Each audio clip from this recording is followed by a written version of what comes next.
It is 10 o'clock by my time, and I know some of you may be at 9 o'clock by your time, but good morning and welcome to Goal Writing and Inclusive Services for speech, language, and related service providers.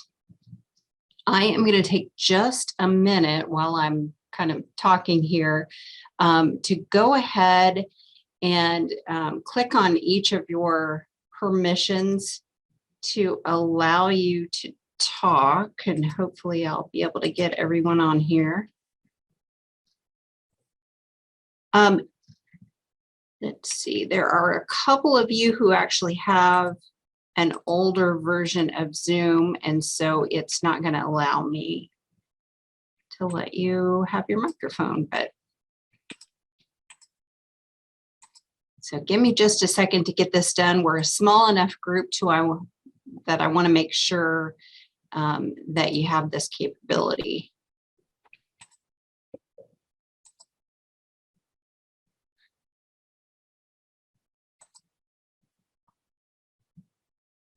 Okay, so like I said, unfortunately, there are a couple of you that it tells me you have an older version of Zoom, and so I can't just unmute your microphone, but you can still talk in the chat. So I'd invite you to use the chat kind of throughout the presentation. Anytime that you have questions along the way, I'd rather that you put those in the chat than the Q&A, just so that I'm not trying to look at different boxes open on my screens. And also feel free to unmute yourself if you have that option and chime in whenever you have a question or you need some additional information or you just have something to add to our time here this morning. So my name is Angie McKinney, and I am one of the consultants with the Indiana IEP Resource Center. Happy to be here. My background is not in speech pathology or most related services. I guess I occasionally did some related service work, but my background is as a school psychologist and then later as a special education administrator. But as we started offering this training, I was working directly with a colleague who was a speech pathologist, and we saw that this is a need out there, not only to work on the goals and how we write goals, but also to think about how can we be more inclusive in everything that we do for students, not just in where they get their reading support or math support or behavior support, but also how they get their other services. How can we get more inclusive as we do that? So that's part of what we're going to talk about today. So I want to start with just a general thought, and that is that if we think about inclusion, we really have to stop thinking about inclusion as a room or as a verb. I hear a lot of people talking about, well, you know, we have an inclusion room. We have an inclusion program. We are full inclusion. Or I'm providing inclusion. Inclusion really is a mindset. It is what we do, what we live, how we think about all of the services that we provide. And when we isolate inclusion to a place or a time or a thing, what that really implies is that the rest of our places or times or things are not inclusive, they're exclusive. And we want to make sure that everything that we do invites students of various abilities and strengths to be part of.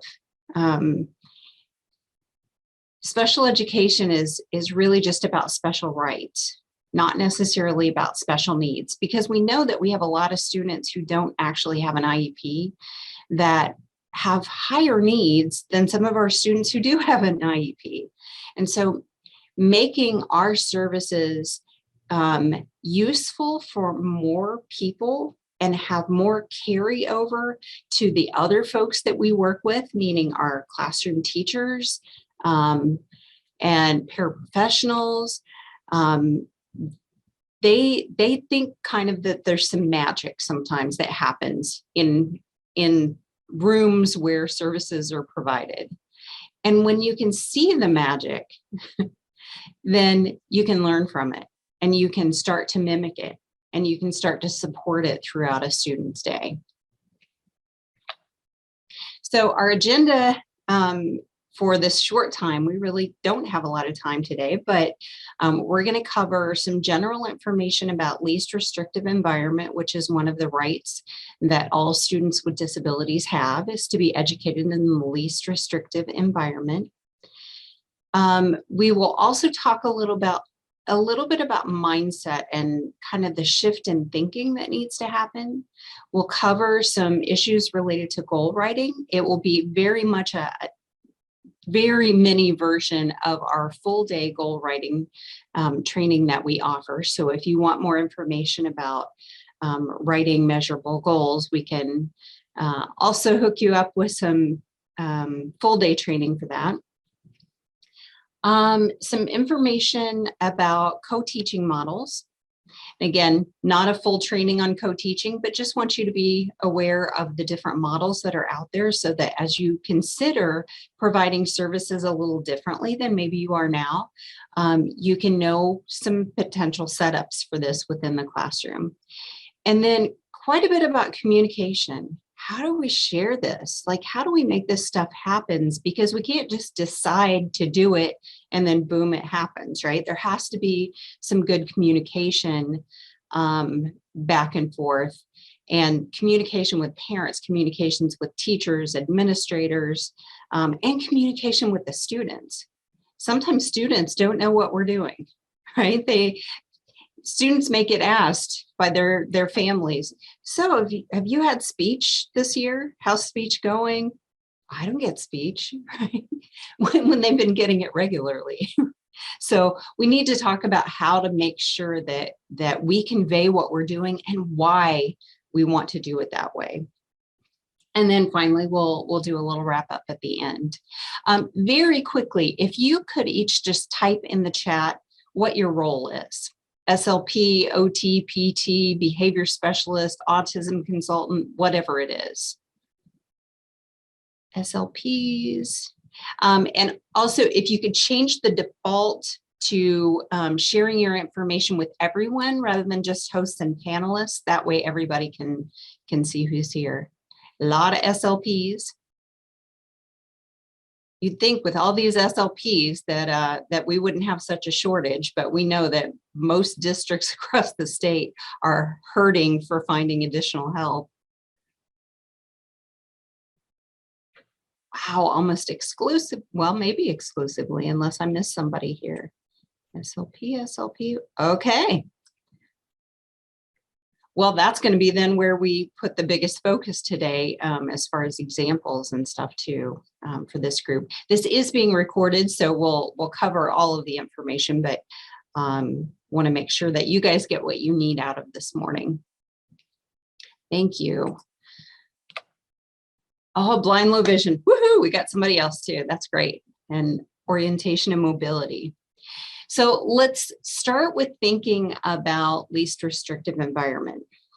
What the law says is that we have to have students with disabilities included with everyone else to the maximum extent appropriate, which means that if it is not appropriate, then that gives us the freedom to make other decisions.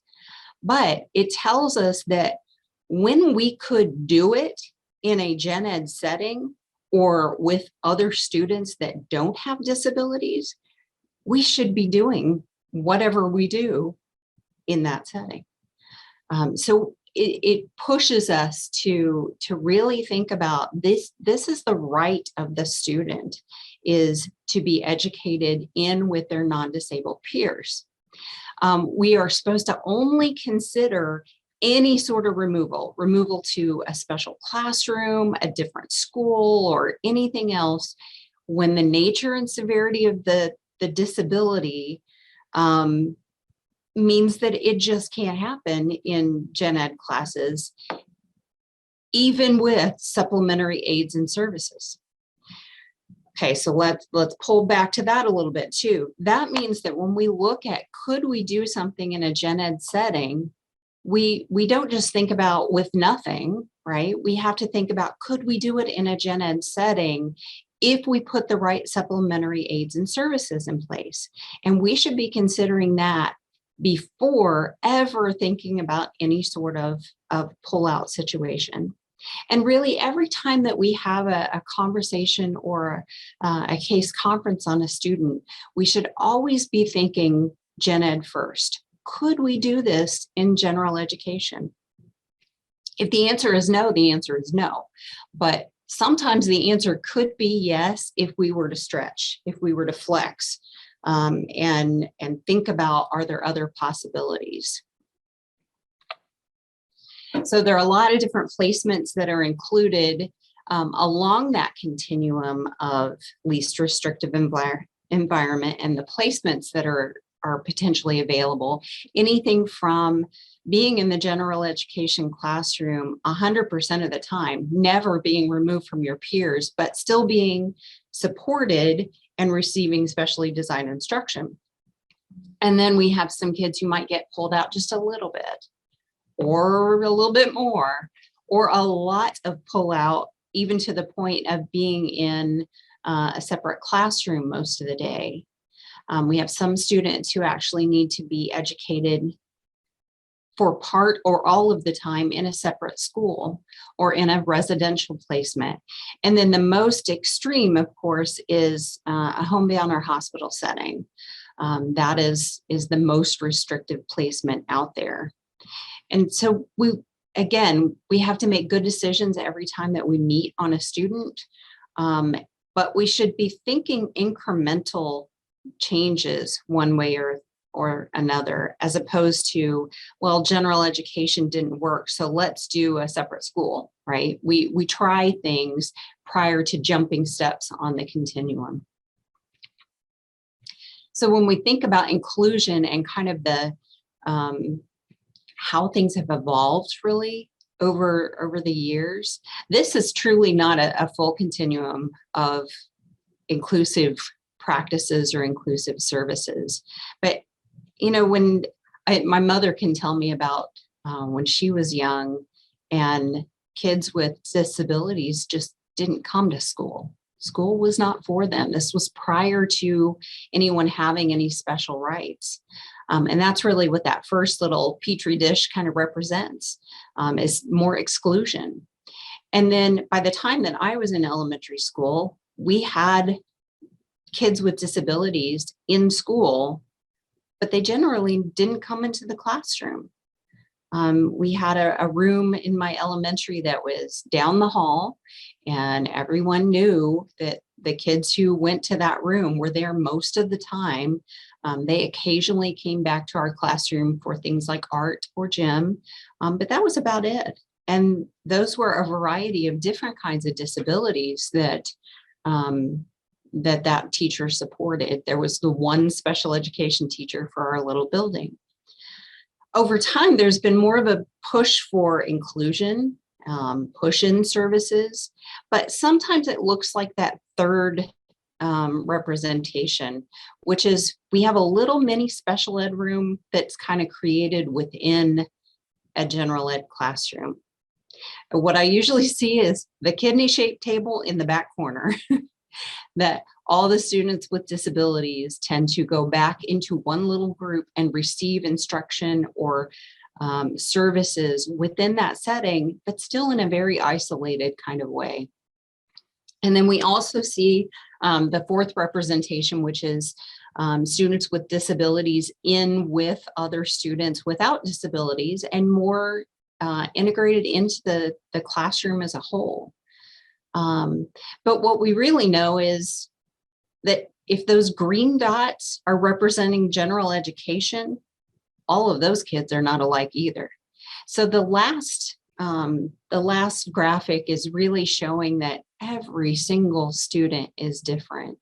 And so for us to go in and examine the strengths and the challenges and the opportunities for each student in a classroom, we're going to see very, very different things out of every little breathing body that's in there.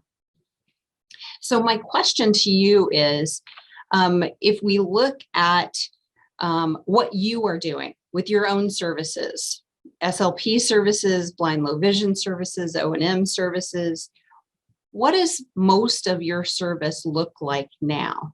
Or actually, if you have more than one way that you provide services, go ahead and enter both. So A, B, C, and or D. Just add that to the chat.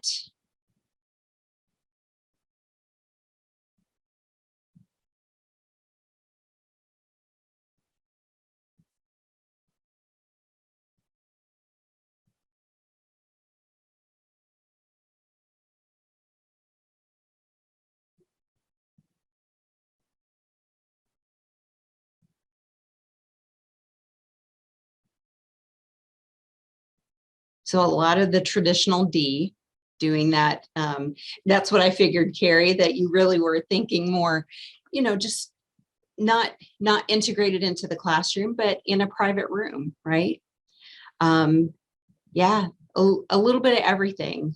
And sometimes that is a good thing, meaning your services should be different depending on the students and their needs. How your services look can be different because every time that we craft an IEP and plan out how we're going to do services, we're to be thinking about the unique needs of the student in order to figure out what is likely going to help them the most. All right, thank you. So when we think about the mindset that's included in this, well, one of the mindsets is the difference between the medical model and the educational model. And that is sometimes hard for our parents to understand.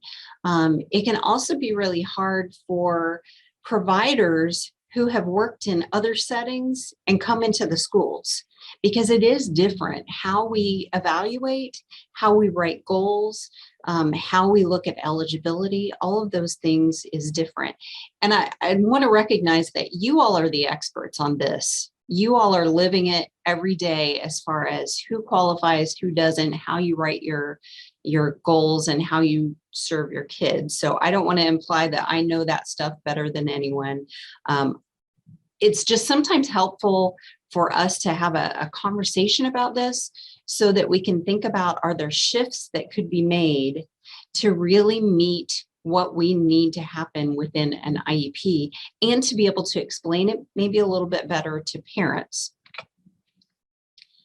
There is a Padlet available, and actually, well, I don't know if I might be able to copy this. Nope. It's not going to let me do that.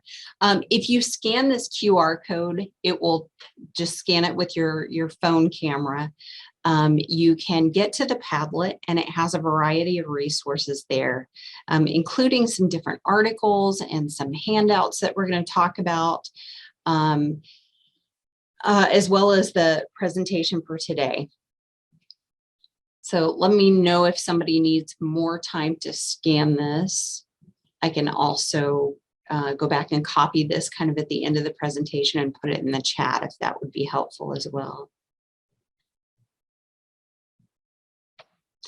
Okay, so when we look at the difference between the medical model and the educational model, and this is talking about speech, this is talking about OT, PT, really most of the services that we would provide that could potentially also be provided in a clinic setting, in an outside setting.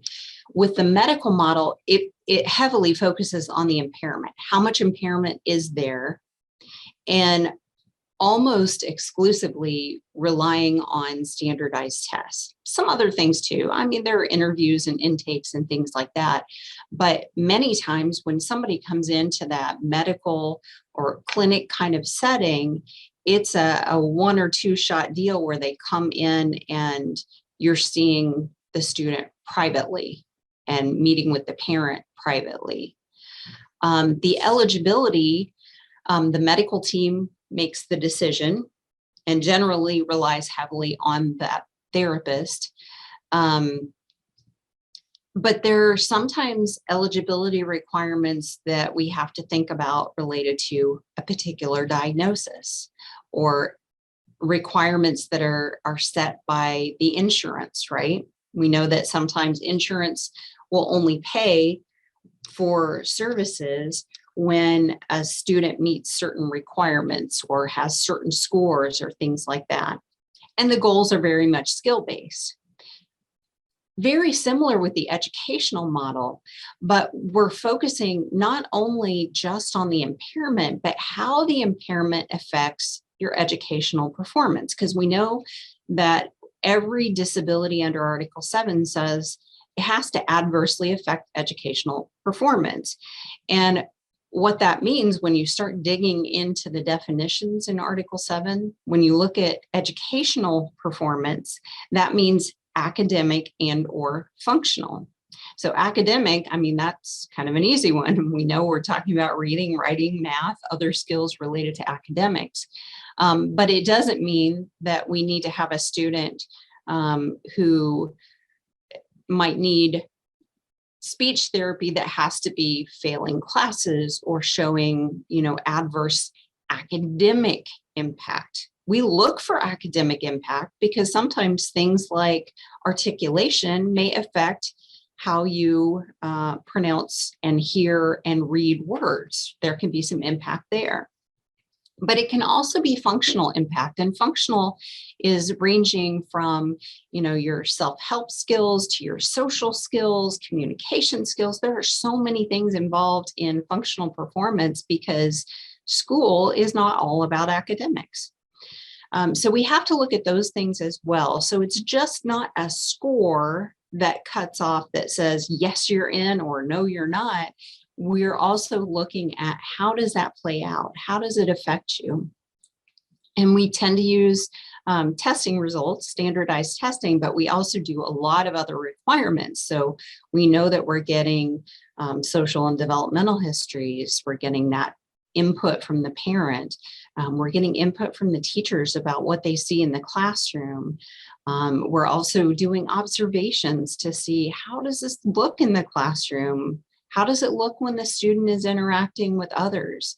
And we're guided by Article 7 as opposed to insurance or diagnostic kinds of requirements.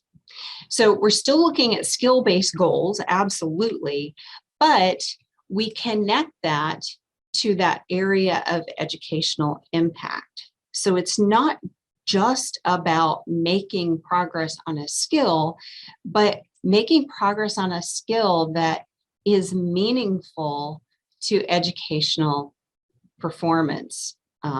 Again, academic and or functional. And hopefully you'll kind of see what I'm talking about as we go through some goal examples. So again, any questions along the way, please let me know.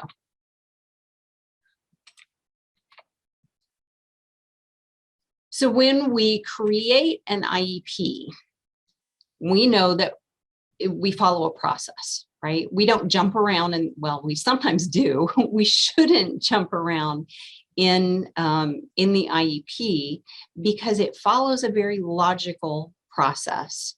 We have to start by knowing exactly where a student is. All of that information about their present levels of performance that tells us both how they're doing academically and how they're doing functionally in their different areas that are affected.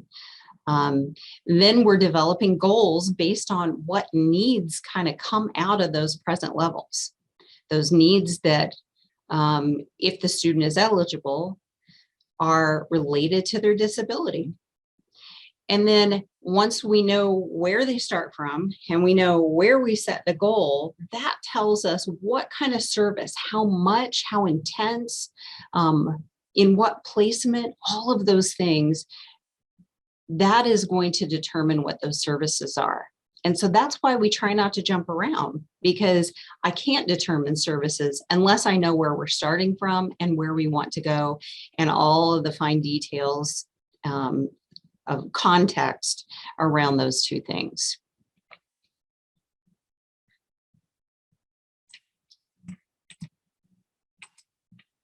So let's start with present levels. One of the key words there is present, meaning always, even if you have an IEP and then you have to meet on a student 3 months later, get new present levels. They may be very similar, but they should be as current as possible, and they should be relevant for the student. It's important that we cover all of our bases, but you don't need 10 pages of present levels or performance. We also need to make sure that we're covering both the academic and functional. No matter what the student's disability is, it's present levels of academic and functional performance. And then we also have to address within present levels, how does the student access the general ed curriculum? Like, how does their disability affect their ability to access that general ed curriculum and make progress? We think about the curriculum that might be needed. We don't designate that on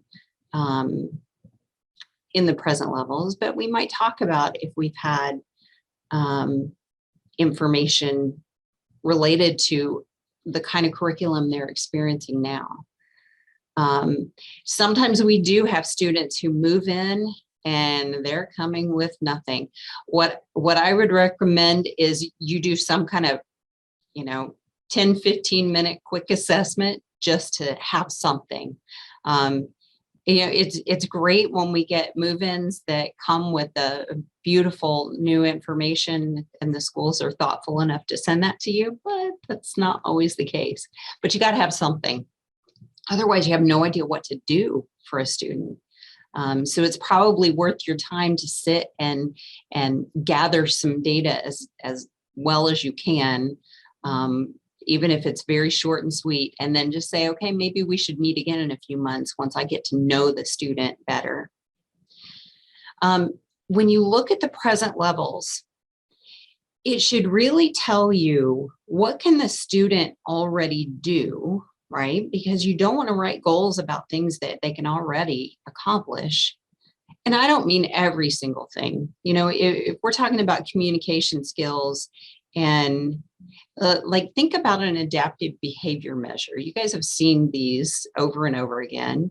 And some of those measures, they start with the most basic things. Can the student use gestures? Can the student name at least 10 items? Can they name, this many people? Well, if I'm a 12-year-old student with articulation concerns, then you don't need to go back through and say, I can do this and this and this. You're talking about what can I do within the scope of what we're most concerned about. Then you can also talk about what can I almost do. Maybe I'm just not fluent with it yet, or I can do it with support, but I can't do it independently.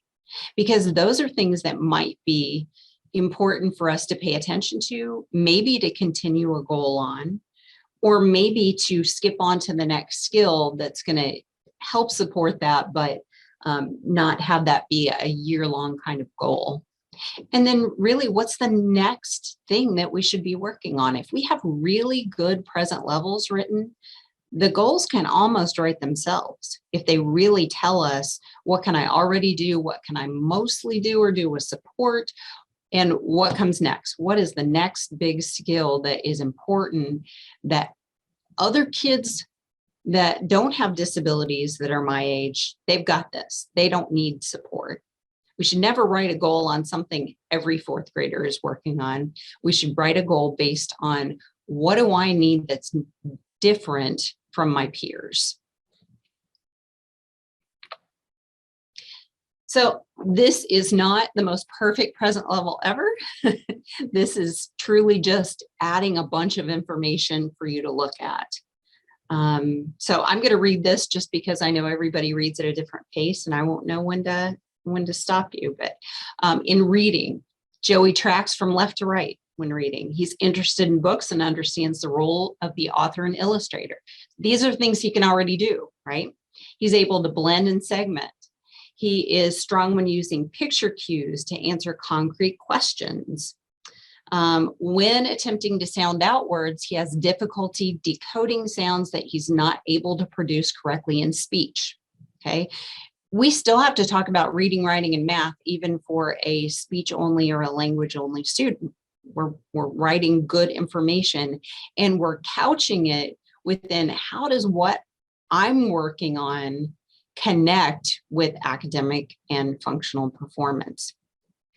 Okay, when decoding words, he's able to decode the beginning and ending consonants, but struggles with blends and vowels.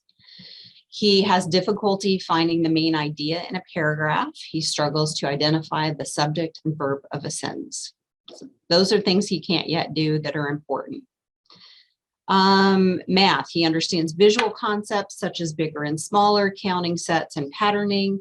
He has a good number sense. He's able to count to 200 with one-to-one correspondence and is successful in completing one digit by one digit addition and subtraction. His skills are similar in math to his peers. That tells me math is good for the most part. I mean, we don't have any indication that there's any need here. Joey has, in writing, correct letter formation and uses appropriate spacing and size in writing. When writing, he fatigues quickly at about the third word in a sentence. He will continue writing with individual encouragement and verbal prompting for 2 to 3 more words before refusing to continue. And I know I'm kind of mixing up some examples in here of potential things to put in present levels, whether there are maybe OT needs, sensory needs, or articulation needs or anything like that. Functional and communication, and this is only a little bit of the functional. This is just focused on the communication mainly.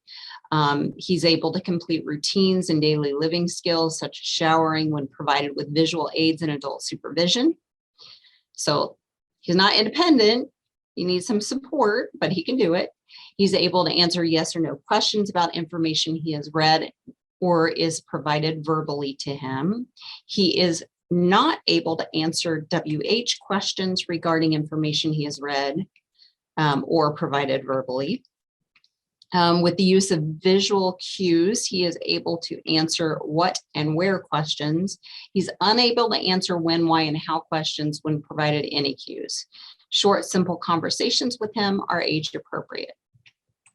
So again, what I'm trying to get at here is trying to cover within what you write as here's what I can already do, here's what I can do with support or partially do, and here's what I can't do yet that is important. If it's not important, we probably shouldn't be writing about it or including it, because this is stuff that it is, again, going to trigger what are the needs that we're looking for.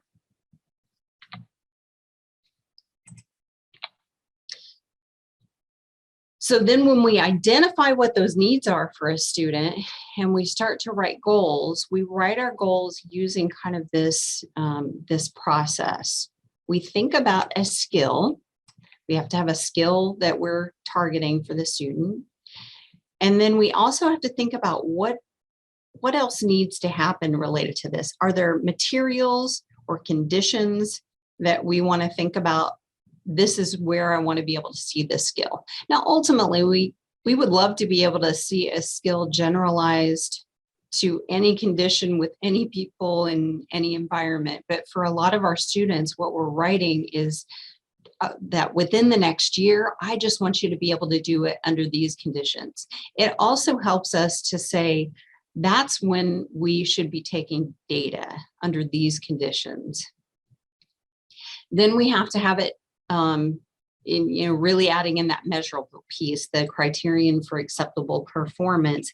And that should be something that is clear enough to where if this kiddo leaves you and goes to a new school and you get that move-in IEP, you're going to understand in the same way that the previous person would how I'm going to measure this, whether they have achieved or not. And so we're going to talk about each of these. Again, this is kind of a mini version of a very long training, so you're getting it in a super condensed way.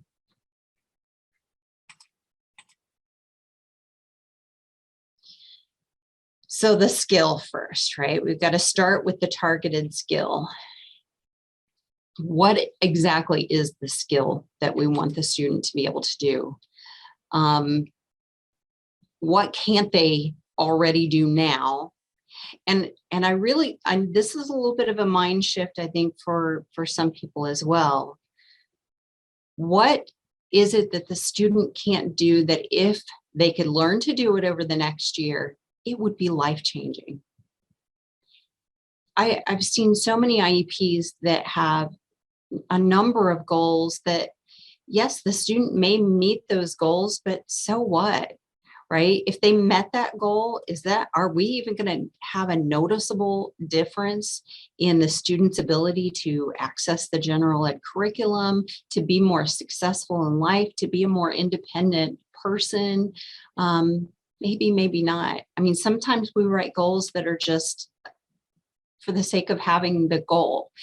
We need meaningful goals, things that, okay, I don't need to write 20 goals related to my area.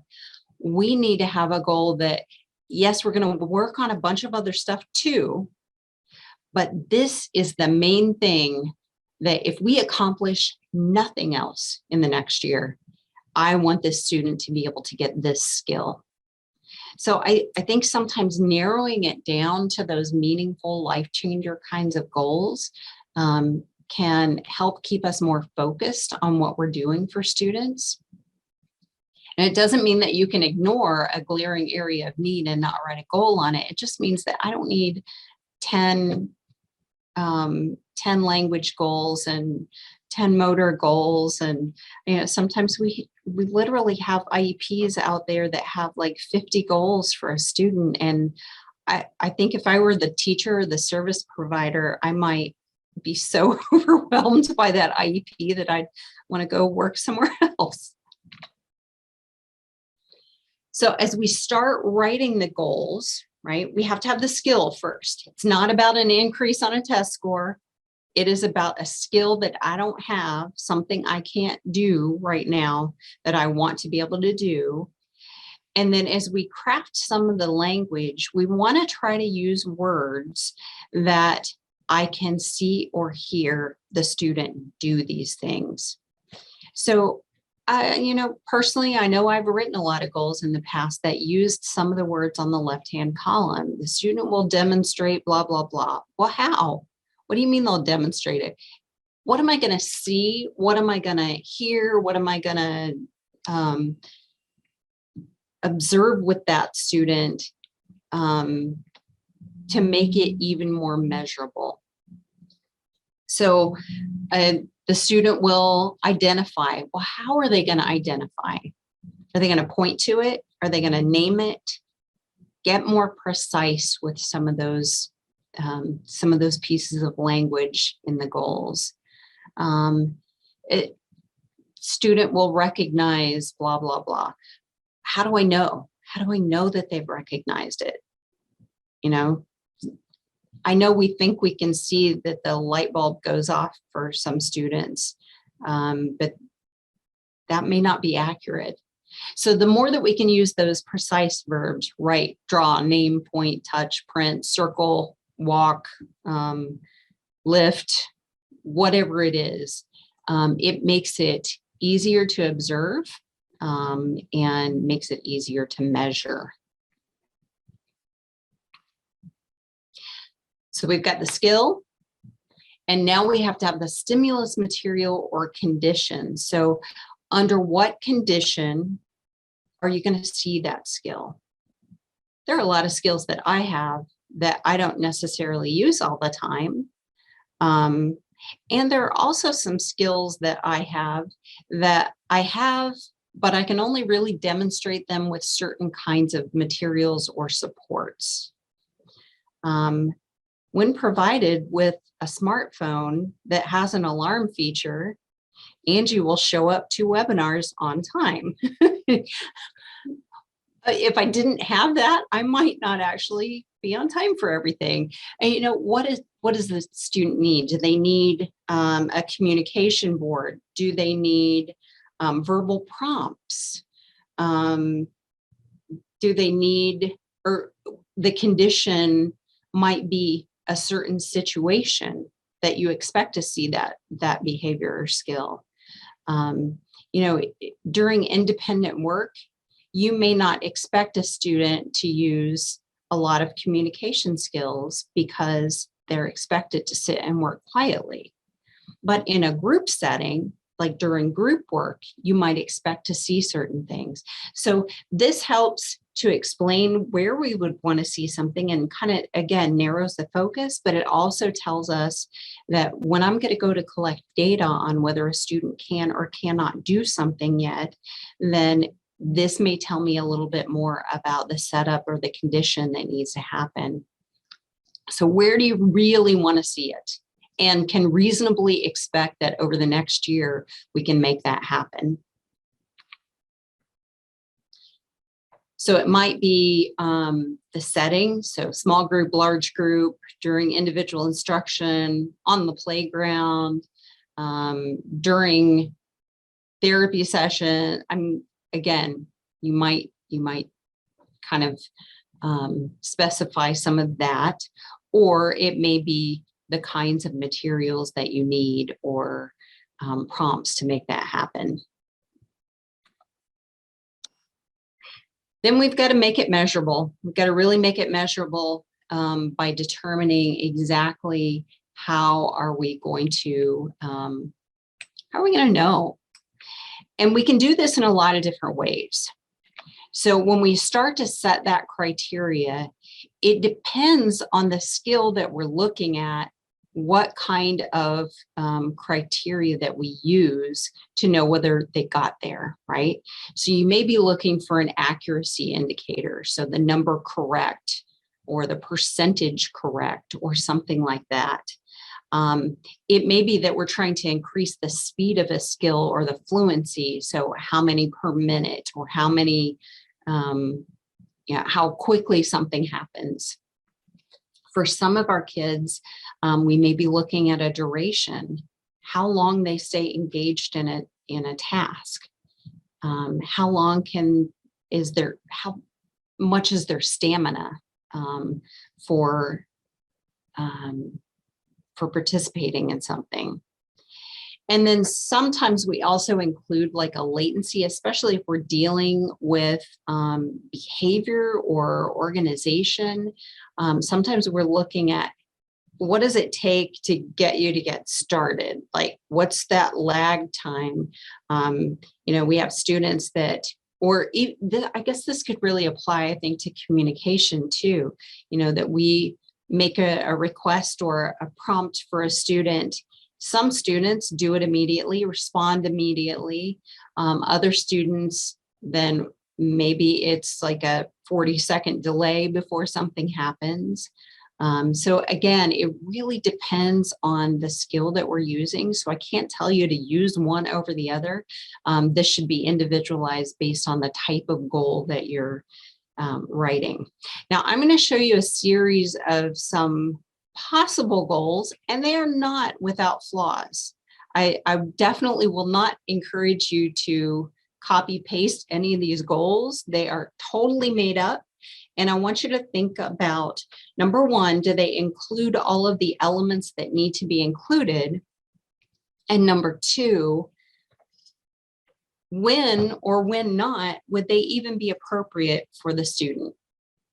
So here's the first one. And again, I'm not an SLP, so I want some feedback from you guys about what you think about the appropriateness of a goal like this. Gail will correctly articulate. Articulate is a verb and a skill that we're looking for. All the phonemes in spontaneous conversation with 90% accuracy and no cueing during 5 consecutive observations. What are your thoughts on this goal?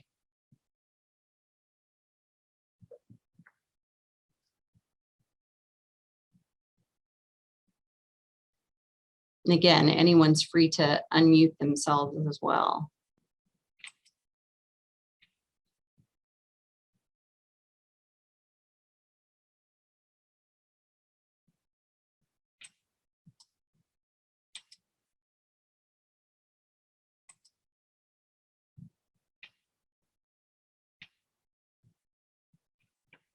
No thoughts on that one? Broad, right. So you may have, this may be the kind of goal that when a student is nearing, I guess, completion, or a maintenance kind of goal for a student that we're thinking maybe next year will not need support anymore. So you may want to get to the specific phoneme.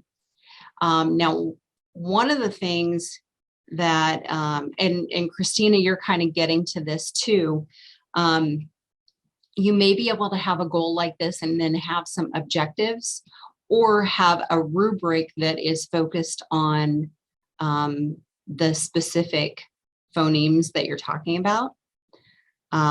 So for goals, for Gale, this might be appropriate. It depends on Gale, right? If we don't know the present levels for Gale, you don't know whether this is a good goal or not. The 5 consecutive observations. Now, you've already got the 90% accuracy. And you've got the idea that we're talking about without any kind of cueing, right? That's the stimulus material or condition, as well as spontaneous conversation. That's also where I want to see this. You could say 4 of 5 opportunities. You could say so many consecutive observations, but what you don't want to do, in my opinion at least, is just leave it at with 90% accuracy, because what that says to me is, well, does that mean if I did it once at 90% accuracy, I'm good to go, we stop the goal, we move on to something else? Probably not. In 4 or 5 opportunities, or during 5 consecutive observations, they could be random. Those kinds of things tell me, I think she's got it, right? I think Gale has worked on this enough to where I could feel confident that if she did 90% 4 or 5 times, or during 5 consecutive times out of however many observations that I do, I could feel comfortable that she's got it.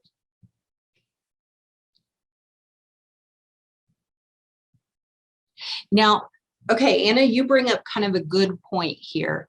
There are a lot of things in the IEP system that don't necessarily have to be specified within your goal statement, because they are already in the rest of what is developed for the goal. Meaning, when I used to do paper pencil IEPs, we would write goals that said, by this date, right? We'd add in the date that we're looking for. Gale will blah, blah, blah, as measured by, and go on to specify that. But since the date range is included on the IEP and for the goal as well, and the way that we're going to measure progress is also included on there, you don't necessarily have to add that into your statement, but you absolutely do want to identify, what am I going to be using? How am I going to measure this? And quite honestly, if you look at something and think, there is no possible way to measure it, it's probably not going to be a good goal to have for the student.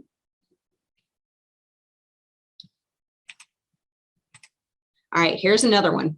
In a small group setting, Marcy will say developmentally appropriate speech sounds and specify the initial K, G, V, F, and V sound when creating a sentence, given a word or a picture with no cueing on 9 of 10 trials and 5 consecutive observations. Is there a skill? Like, what am I going to see or hear?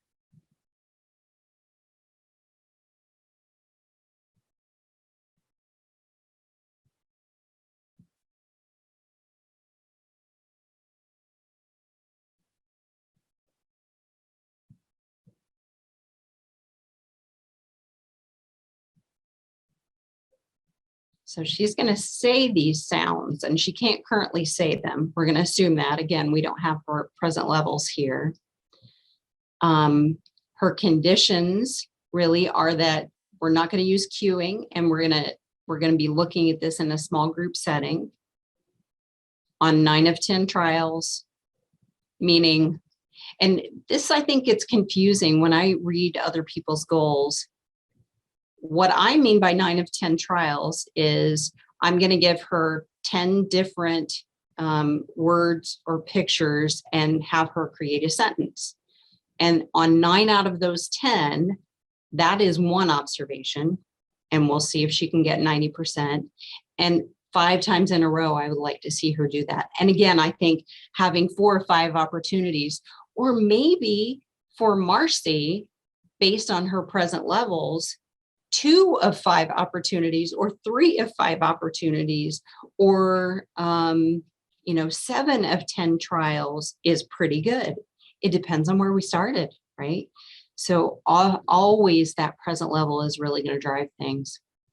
I'm going to kind of go through the others a little more quickly because I know I don't want to run out of time for all the other stuff we need to talk about. When faced with an unpleasant task, Jessica will request a break, either verbally or by using a provided break card after no more than 2 adult prompts in 8 of 10 observations. During partner work, Matt will engage in conversation by alternating between a speaker and a listener role for a minimum of 4 exchanges during the activity across 9 school days.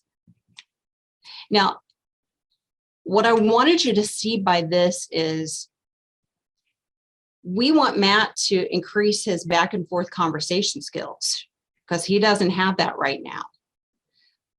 But it's not just that we want him to do that. We want him to do that because when he's doing partner work, that's important. And so the way that we frame this goal is telling us that I'm going to be looking for this to happen in class. If he can do it in a therapy session, great. But where it really counts is for him to be able to do it with his peers during partner work. So in my mind, I was kind of envisioning, maybe a student with autism or something like that, that we're writing that back and forth conversation goal.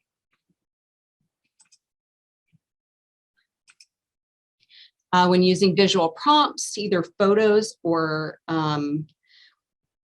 live models, meaning I see you in the room, John will correctly point to a named classmates or to named classmates with at least 75% accuracy.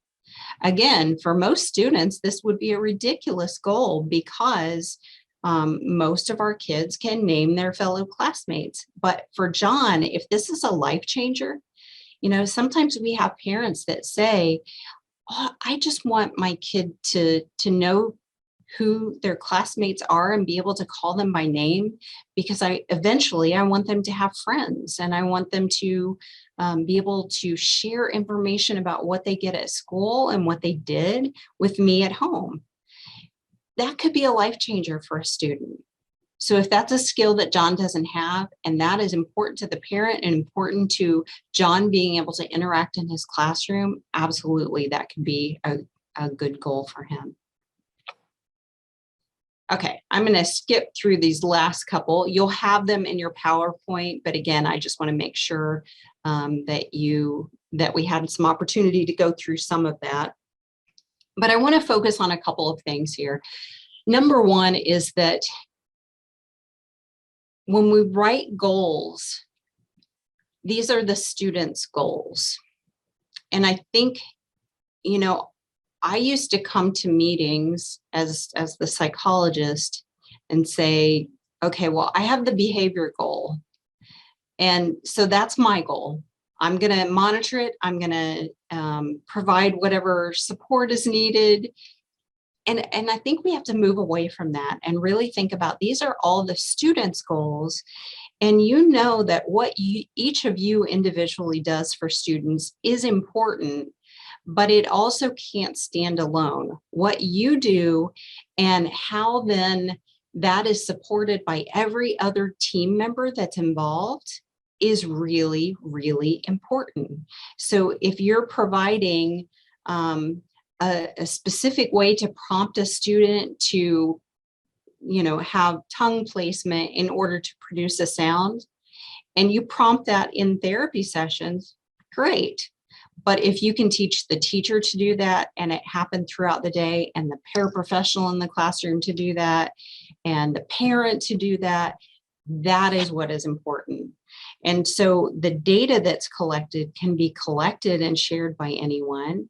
And the work on that particular skill should be shared by the whole team as well. But in order for us to really change how we write our goals, sometimes we also have to change how we evaluate. And I think that pushes us to make deeper connections with that adverse educational performance and the information that we collect about what is truly meaningful in the eyes of the parent, in the eyes of the student, and in the eyes of the teacher. So it's a little bit of a shift, I guess, and not an overnight kind of thing, but small changes can start to make a difference in what your reports look like, and then as a result, what the IEPs and the goals look like. So how's this inclusive stuff going to work? And some of you are already doing some inclusive kinds of therapies and supports at school. It's not easy, but it's good. And I want to emphasize that what I am not saying is you need to never do any pull-out service again, because there are some times when activities are better behind a closed door. I mean, there are some things that might be more distractive in the classroom, but many things that we do are even better when they occur within the classroom. So some of the benefits, just giving the modeling, right? We want our teachers to be able to do a little bit of what each of us does, so they can hear how we do things differently, how we reword things, that we don't just restate things, how we simplify. And I would say that this applies to special ed teachers who are providing push-in services as well. A lot of these things are things that it's important that everyone is doing them. How to appropriately use visuals, how to use the technology maybe that a student has, how to incorporate things within the scope of a lesson so that it doesn't have to be a separate activity, how we support motor skills, behavior skills, social skills, all of those kinds of things. All of that is really important. So when we go into the classroom, we can do that within one or more of the models of co-teaching. Is not pure co-teaching by any means, because pure co-teaching really has to do with having co-planning, co-assessing, and co-instructing, not just the instructional piece. But to some extent, we can do a little bit of that anytime that we're going into the classroom. So this is going to be quick going through some of these models, but what we see most commonly is the one teach, one assist. I'm in the classroom, the teacher is still teaching the lesson, I'm helping whoever needs help. I am, patching things in and explaining things when needed, providing that support without having a student need to come out. It also allows you to be able to support skills in the moment where they're most meaningful. And it allows you to maybe provide supports and services to students who aren't identified as well during times that you're in the classroom. It can be a little challenging when you're using this model, because sometimes having extra conversation or instruction happening within that room can be a little bit distracting if it's not quiet.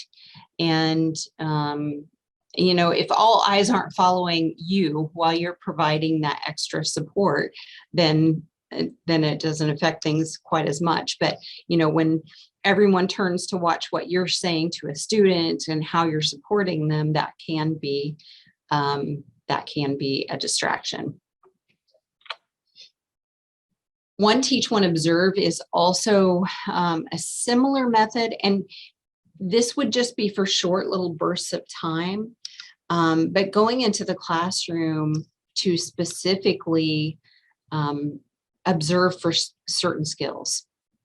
Observe for, sometimes observing your colleague to say, how do you give feedback to students? And here's some suggestions of how to make that more effective.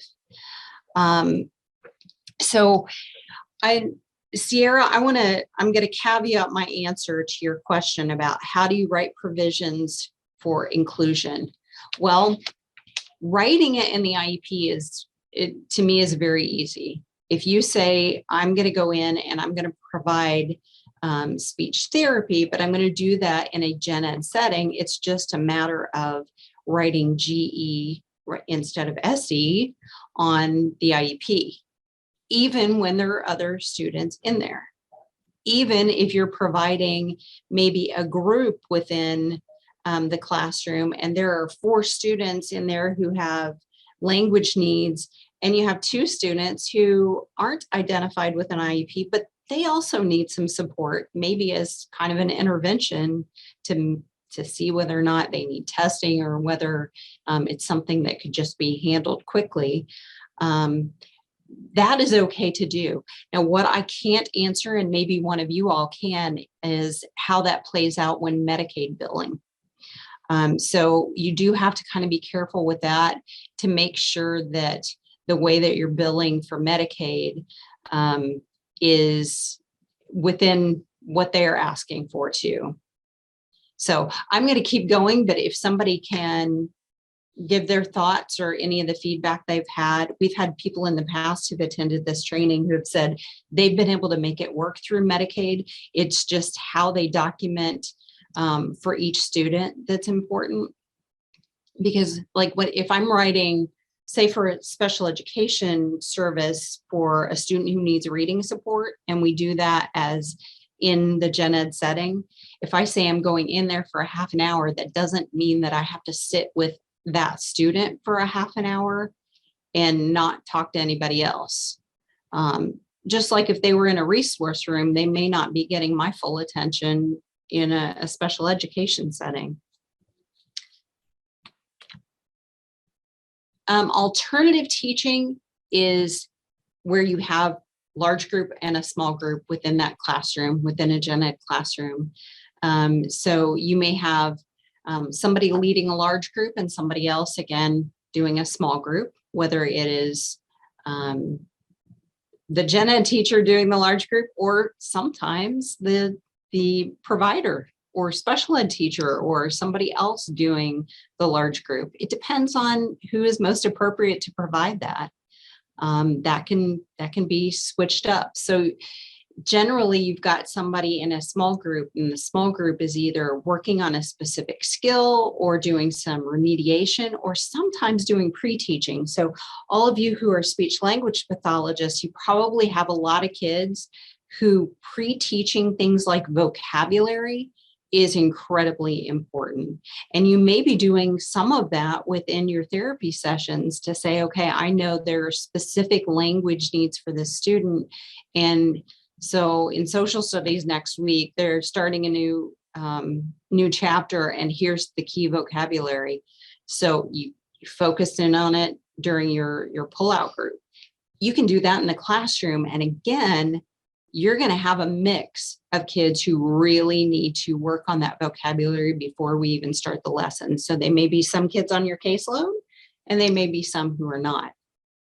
The important thing is to make sure that no matter what you're doing, you have a way to cover the skills that any student on your caseload needs to have covered. That has to be the priority, that the students with special rights get their needs met. If somebody else benefits along the way, great, but the priority is always with the student who has special rights. When you do parallel teaching, it basically is just splitting things into two groups, and you're teaching basically the same thing. And then if you're looking at teaming, that is actual, I mean, it's an art. It is two professionals that are instructing alongside each other. One may talk a little bit and the other chimes in, and back and forth. It can be a really good thing depending on the topic, depending on how comfortable somebody feels with the content. But it may not always be the most appropriate thing for teaching speech, language, motor, movement. I mean, it just, again, it depends on the age, it depends on the classroom, it depends on the teacher, and it depends on what those needs are for the lesson as well. So probably the most used out of all of these is one teach, one assist, or that alternative teaching where you have a small group that's happening. And within the small group, another opportunity is to do station teaching. And I would see station teaching as probably the most beneficial co-teaching model that could be used for a lot of the related services and the speech and language instruction as well. To be able to have kids moving around and benefiting from what you might do in the classroom as one of those stations. And again, it does not need to always be students with disabilities. Those students will be in there as well, but it can be mixed in with other students. And in this way, you're not thinking about, okay, today we're going to work on production of S's. It may be, I'm running the group that we are reading aloud. And during that time, when the group comes to me that has students who have trouble with producing the S sound, I can prompt them in the correct way. I can do basically what I would be doing in a therapy session, but I'm also supporting it within the context of their reading. I see a really good question here, and I need to read this more thoroughly here. Changing with high caseloads. Oh, yeah. Well, I hold off on that for just a minute because it is a valid point, Sierra. And again, I would not feel like most people could switch to total inclusion. One of the things is that we do have high caseloads, but sometimes we have high caseloads because we haven't been able to provide either any intervention support to avoid some of the inappropriate people who are on our list, or we have kids who need to come off the caseload that we haven't figured out, how do I make time to make that happen to dismiss them from services? So I'm going to talk about both of those here in just a couple of minutes. So I'm going to skip over our little quiz here. And I want you to look at this graphic, and this graphic was made related to speech therapy, but it is also looking, it could be applied to, any of the other services that we're talking about. So as you look at the different kinds of models of how we might provide services, you have to think about how much does it take to make it happen? How much does it take to work with other people? Because that takes up time in and of itself to collaborate with others. But when we talk about how inclusive, how integrative the services are, then the things that take a lot more collaboration also provide a lot more of that sense of belonging, that sense of true inclusion that we strive for in special education. Okay, so let's look at how we can make this happen. So part of that is looking at things like, where do we do it? How do we do it? And how do I schedule this stuff? Because I mean, I like, my palms are getting a little sweaty thinking about this for some of you, because it's a daunting task to think about. So where do you even start with this? Well, the environments, to me, are so much more opening than your environments are now. And what I mean by that is that most of you probably have very specific instructions of all the things that you cannot pull a kid from. I can't take them out of lunch, right? Kids have to eat. Do not pull them from recess. Do not interrupt our 90 minutes of core reading instruction, right? That is sacred. We don't mess with that time. So you've got like this whole list of don't take them out of anything, and you're left with a very small window for each kid. So your schedule is already probably a nightmare trying to pull kids and make time for them that is not going to be disruptive to something else. Even though this takes more coordination, what this allows you to do is to push into those times that were previously off limits. I can go in and provide support in an inclusive environment within reading, within math, within social studies, within, I mean, if you're talking about orientation and mobility, walking down the hall, which you probably already do anyway, during cafeteria time, during recess, if you're working on social skills or behavior, absolutely those peer times are critical to work on interactions with other students. Going into art class, going into PE, nothing really should be off limits for the students as far as the schedule. So yes, there's a lot to it, but there's also more opportunities to get in there and do some of these kinds of things. There's a reason to shift beyond your current common IEP. What I mean by that is, I would bet for most of you that if you pull 10 random IEPs of kids on your caseload, many of them are going to look similar in terms of the number of minutes per session and the number of sessions per week.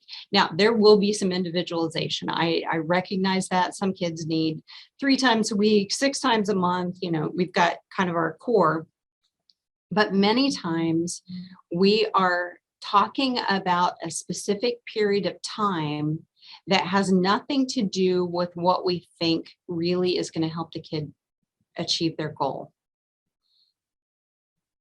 Or it is scheduled around, how can I take a class period and break it into equal increments that also allow for the walking down the hall time, right? If I have a 90-minute block and I can fit in 3 20-minute sessions with, you know, the dropping off kids, bringing kids back, all that kind of stuff in between, then somehow we end up with these 20-minute blocks.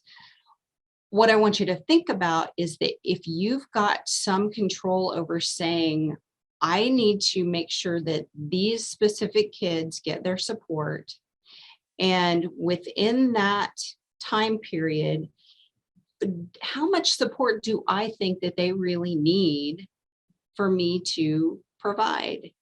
And so if I'm going into the classroom, and yes, it may be a 60-minute class, but really I think if I go in more frequently, but I go in for only 15 minutes, that is going to be all that's needed within that classroom.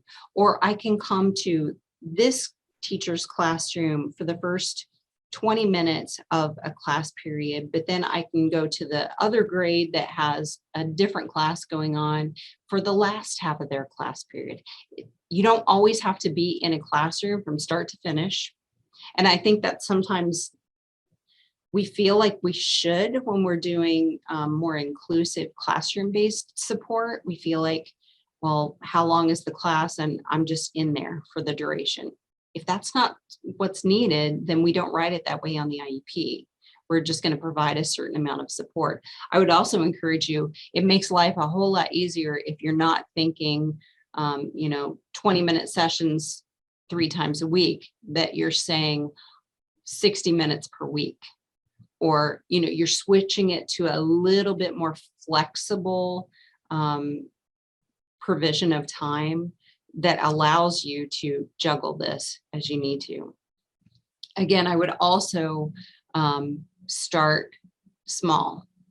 So think about the kids that would most benefit from inclusive therapy or services, and what teachers might be good ones to form this partnership with, rather than, the start of the school announcement that no longer will I be doing any pull-out services.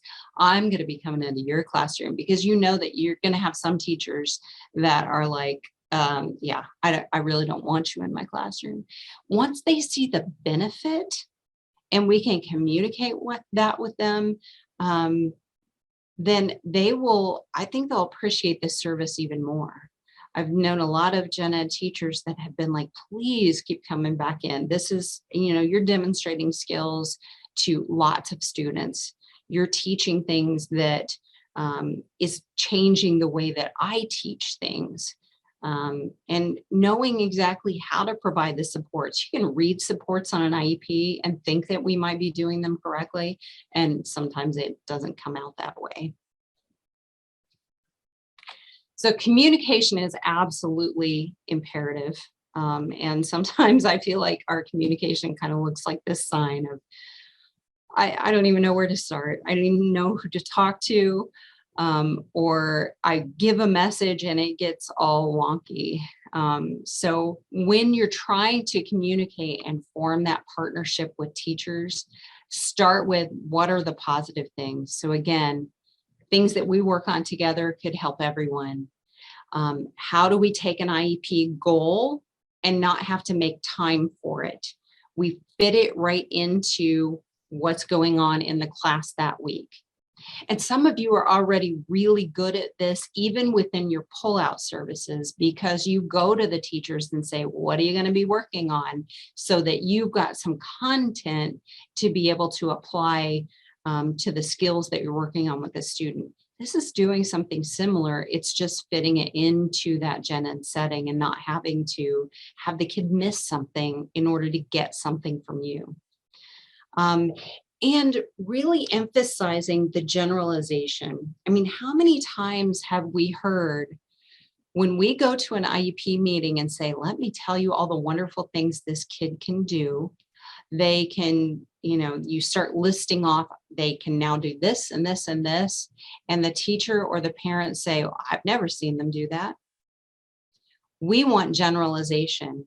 And when we want to see the skill happen out in what is most like the real world, which is in the classroom, on the playground, on the bus, that's where we want to see these skills for the student. And I think when the teachers can see that, I'm going to be able to learn these things, and the student can more easily be prompted that, you know how to do this. I've seen you do this. Let's practice it here. It's going to help make that communicate or that generalization even stronger. We also need to make sure that we're sharing this information with parents and administrators as to not just that we want to do this differently, but why. Well, number one is because it really is the least restrictive environment, and your child is entitled to be educated in the least restrictive environment. That we can help the teacher with strategies. We can help encourage differentiated instruction. Really good teachers already do this, even if they're not thinking about it.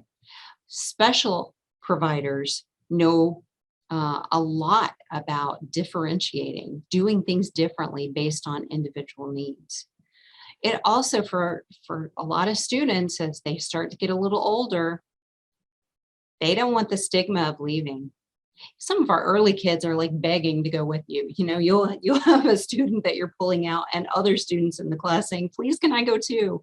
But as students get older, we know that that starts to happen a little differently. And so coming into the classroom and not being seen as the SLP or the special ed person, but coming in and just being someone who is really good at certain things and helps support students on certain things and can work with anyone, it takes the stigma out of that.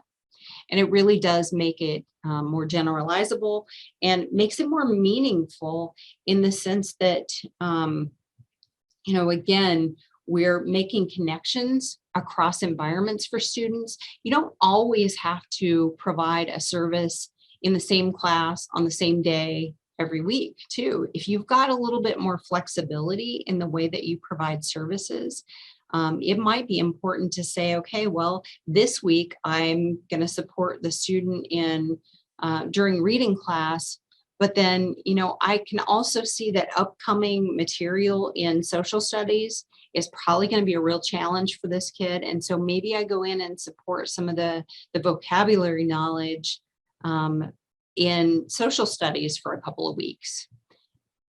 Having some flexibility. Again, I know with a caseload of 94, that's harder, but you're not going to be doing this for everybody, at least not at first. I mean, maybe 5 years down the road, it can be a climate of just, we always do things in an inclusive way, but not at first. It just doesn't happen that way.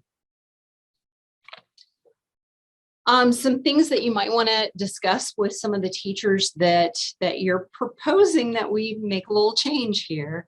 You know, how are we going to work together, and maybe some of the information that we might want to know about each other. You know, if we're going to try to collaborate, you may have somebody say, well, I'm not a before school person. You know, catch me after school, catch me during my prep time, whatever. But we're not going to be having 7 o'clock meetings.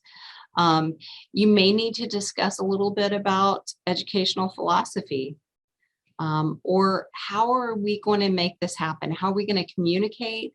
How are we going to communicate with families? Because to me, it's always better when we can communicate together with a family, even if we're sending a note home, that it might, if it has to do with something you're working on, that it might come from the teacher and you together. And then also having that discussion about, okay, I can be in here and I can help anyone while I'm in here. But, you know, if a student comes to me and says, can I go to the bathroom? Is it okay for you to say, absolutely, grab the pass, go ahead and go? Or does the teacher expect that all of those kinds of things need to go through him or her? Just things to ask. There are some things on your Padlet that kind of help with some potential communications as well.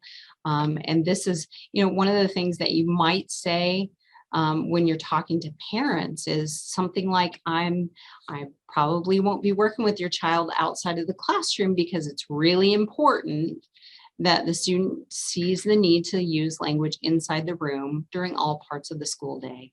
And it allows teachers and paraprofessionals to watch so they can continue to work on the language skills when I'm not in the room. This is not a change that you can make on the IEP without at least doing a change without a meeting. Or maybe just consider at the next case conference for a student bringing this up and saying, you know, I really think we might be able to do this in a more inclusive way starting at the start of the next IEP.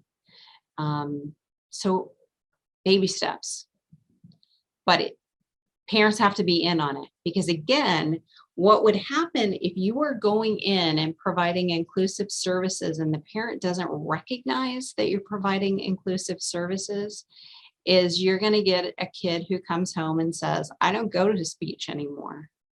And they don't understand that when you come in, that is speech. That is the service. This is equally important when communicating this with teachers. Like I said, my colleague that I worked with before that was an SLP, She always shares that she had started to do more inclusive speech language therapy, had been working her tail off, going in and providing services within the classroom.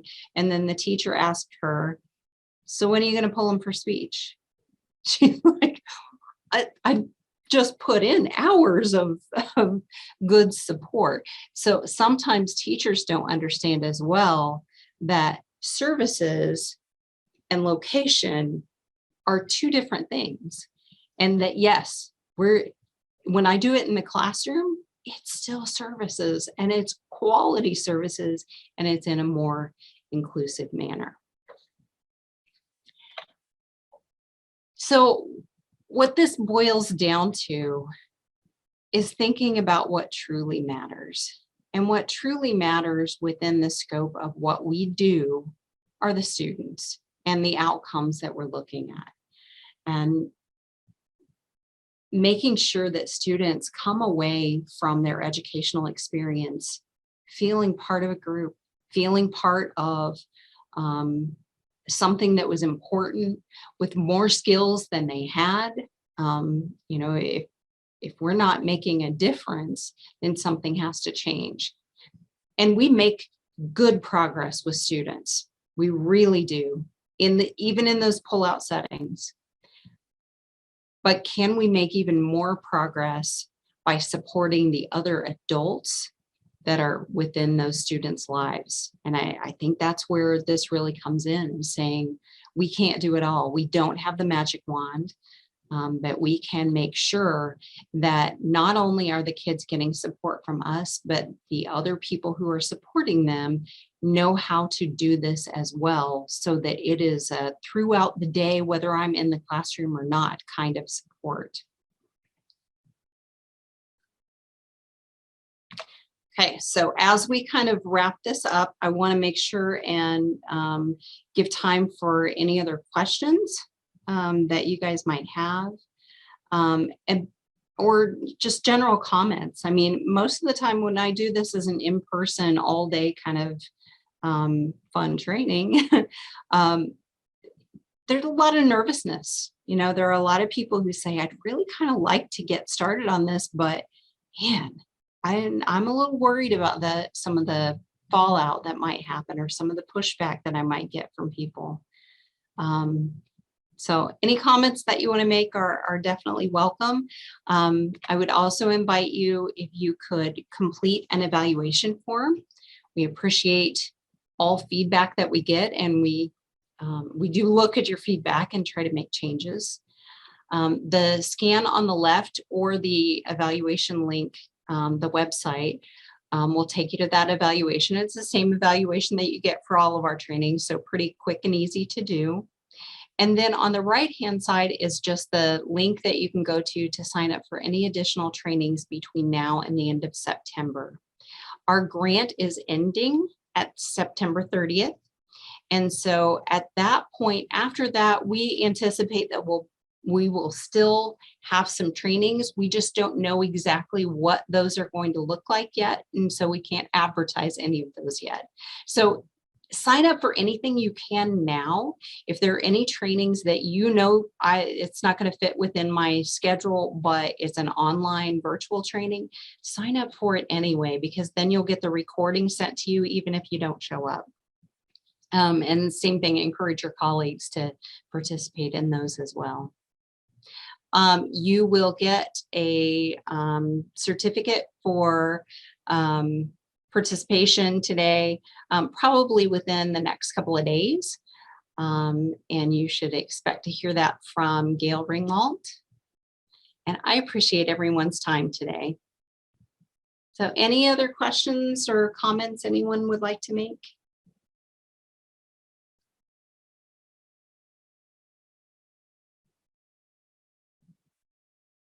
Y'all are very welcome.